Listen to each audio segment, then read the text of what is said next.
Réinventer l'éducation. Learning World, en association avec WISE, une initiative de Qatar Foundation.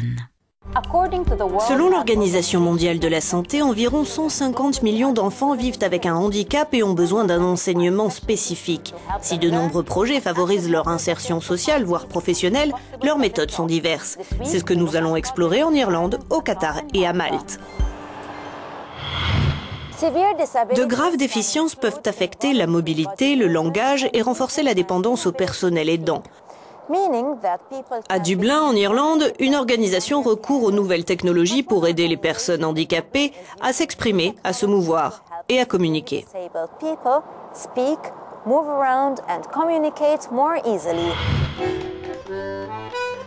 À l'Institut de recherche Smart Lab, on mise sur le brassage des compétences.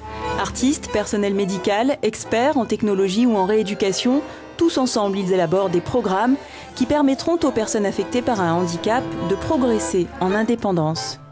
Les technologies qu'on développe ici ont un véritable impact sur le rapport au monde des personnes qui y prennent part.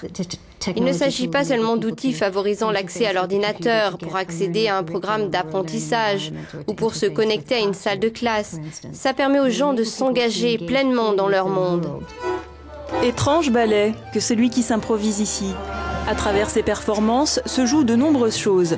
La notion d'équité entre danseurs qui apprennent à s'accorder, mais aussi la possibilité d'inventer. Et surtout, lorsque la déficience ou le fauteuil roulant font irruption dans la chorégraphie. Si l'un des danseurs ne peut pas utiliser ses jambes, alors comment l'intégrer face à celui qui peut se mouvoir? C'est là que la technique se transforme et s'adapte pour intégrer le danseur lésé. Et ça, c'est nouveau pour nous. Cathy a 23 ans. Elle souffre d'une paralysie cérébrale. Elle ne peut ni parler, ni se mouvoir. Mais en recourant à l'analyse des mouvements oculaires, l'équipe de Smart Lab a pu lui apprendre à jouer de la musique en utilisant ses yeux.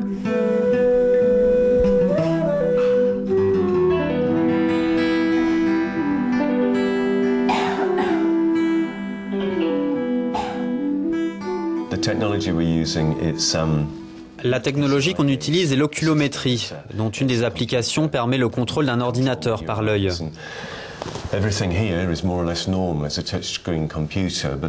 C'est un peu comme les ordinateurs avec écran tactile, mais ici on utilise une caméra avec des lumières infrarouges qui se reflètent sur la pupille, ce qui permet de calculer les directions du regard.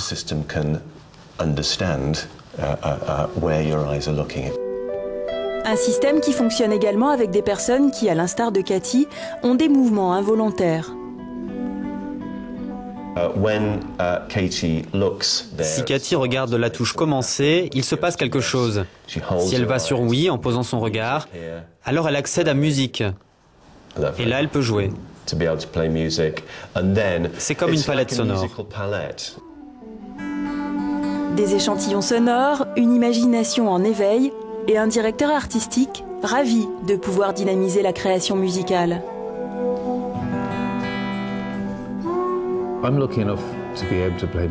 J'ai la chance de faire de la musique, mais d'autres n'ont pas cette possibilité de s'exprimer par la musique, et notamment ceux qui sont affectés par un handicap.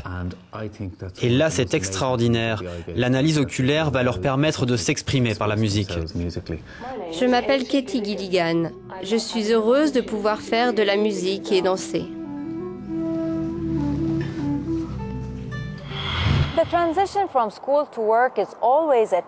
De l'école à la vie active, la transition peut s'avérer ardue, et notamment pour les personnes souffrant d'un ou de plusieurs handicaps.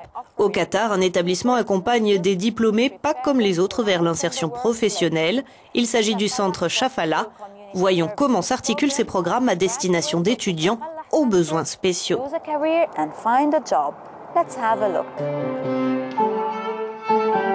Quand Ibrahim joue du piano, il ne ressent que les vibrations du rythme. Il souffre d'une grave déficience auditive, mais il ne renonce pas pour autant à son rêve, devenir musicien.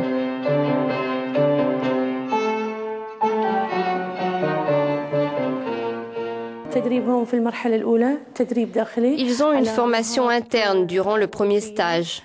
On va développer les compétences sociales, académiques, comportementales. Ce sont en quelque sorte des prérequis pour les préparer au marché du travail. On essaie ainsi d'harmoniser les exigences d'un emploi avec les facultés de nos étudiants, en favorisant l'immersion sous forme de stage dans les entreprises. 64 étudiants ont intégré ce programme. Ils sont répartis en 3 niveaux, selon la nature des handicaps qui les affectent. La formation de ces jeunes diplômés, sur le point d'affronter le marché du travail, se prolonge par un apprentissage à destination de leurs parents. On éduque les familles, on leur demande de pousser leurs enfants à prendre des risques. Aller travailler, c'est un risque. Il y a la circulation, sur le lieu de travail, il y a du matériel. On apprend d'ailleurs aussi à nos élèves à faire attention. On incite aussi les parents à ne pas dénigrer toutes les offres d'emploi. Il faut laisser l'étudiant essayer, voir si ça lui plaît. C'est comme ça qu'on avance. Les éducateurs, à l'instar de Torrance, ont recours à l'analyse comportementale, une méthode qui induit pratique et répétition. Par exemple, ici, dans le cadre d'un cours sur la hiérarchie, les étudiants se prêtent à une sorte de jeu de rôle. Ils se confrontent ainsi aux situations qu'ils pourraient rencontrer dans la vie professionnelle. L'accompagnement du centre Shafala se poursuit 3 mois après l'obtention du premier emploi. Encore faut-il parvenir jusqu'à ce sésame de la première expérience professionnelle. Le problème, c'est que le nombre d'emplois disponibles est limité. Les étudiants sont très impatients dès lors qu'un de leurs collègues trouve finalement un boulot, alors qu'ils attendent aussi leur tour. Si le temps d'attente est trop long, ils sont déçus et se démotivent.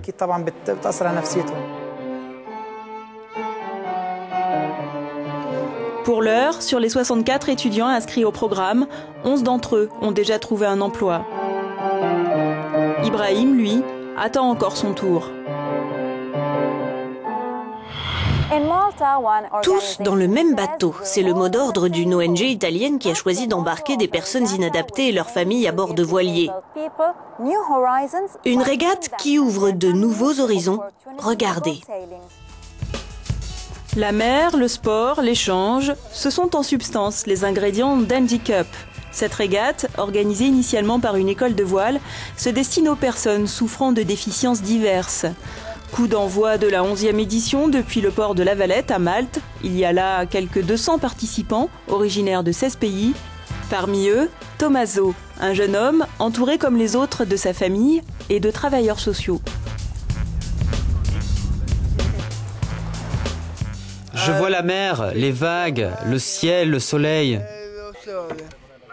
La petite vingtaine, Tommaso prend la mer régulièrement depuis 10 ans.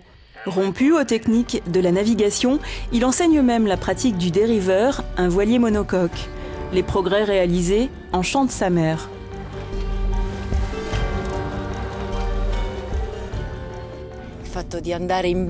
Là, il est sur un bateau, au milieu des vagues.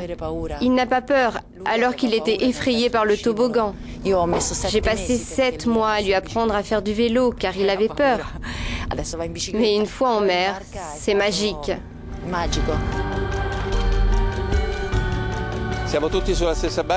On est tous dans le même bateau. Ça signifie qu'on embarque sur un lieu privilégié qui va être au cœur de la relation et de l'aide qu'on peut apporter. Ce mode de relation consiste à établir des rapports horizontaux avec les autres et non plus verticaux, hiérarchisés.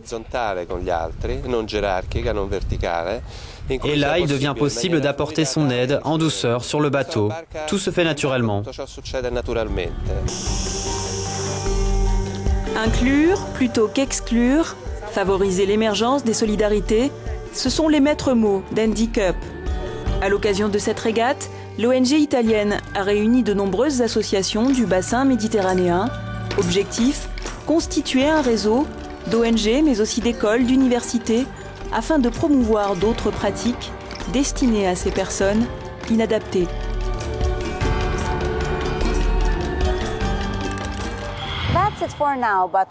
Ainsi s'achève Learning World, mais vos commentaires sur ces reportages sont les bienvenus. À l'issue de l'émission consacrée à l'école et au genre, nous vous avions demandé votre avis sur les établissements non mixtes qui ont tendance à se développer dans certains pays. Vous avez voté contre sur nos réseaux sociaux. J'espère que vous avez apprécié ce programme. À bientôt.